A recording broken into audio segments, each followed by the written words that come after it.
Hello everyone, అందరికీ good evening. Evening అయిపోయింది. Coffee తాగాలని చెప్పి బ్రెయిన్‌లో ట్రిగ్గర్ అయితే అయిపోయింది. సో, నేను ఎప్పుడు ఫీల్ అవుతుంటాను, నాకే ఎలా జరుగుతుందో అందరికి ఎలా జరుగుతుందని. చూసారా కాఫీ పొడి ఎలా గడ్డకట్టేసిందో. ఎవ్రీ టైమ్ నేనైతే యూజ్ చేసిన ప్రతిసారి గ్లాస్ జార్‌లో పెట్టి క్యాప్ అయితే చాలా టైట్‌గా పెడతాను. కానీ ఇలా అయిపోతూ ఉంటుంది నాకు. సో, ఇవన్నీ పక్కన పెడితే కాఫీ తాగే అలవాటు ఉన్న ప్రతి ఒక్కరికి ఒక సజెషన్ అండి. Per day 1 cup of coffee అనేది ఫైన్. అది స్ట్రాంగ్ కాఫీ అయితే తీసుకోవద్దు. ఎందుకంటే మన కాఫీలో చాలా కెఫెయిన్ క్వాంటిటీ అనేది చాలా ఎక్కువగా ఉండడం వల్ల అది మన బోన్స్‌ని చాలా అంటే చాలా త్వరగా వీక్ చేసేస్తుంది. సో, మనకి నడిచేటప్పుడు గానీ, ఈవెన్ మోకాళ్ళపై కూర్చున్నప్పుడు గానీ, మనకు చాలా పెయిన్స్ అనేవి ఆటోమేటిక్‌గా మనకు తెలిసిపోతూ ఉంటాయి.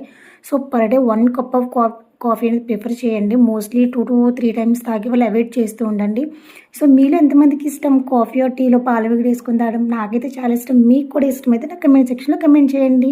Stay tune for more videos. అలాగే మన ఛానల్ అయితే సబ్స్క్రైబ్ చేసేసుకోండి. Thank you.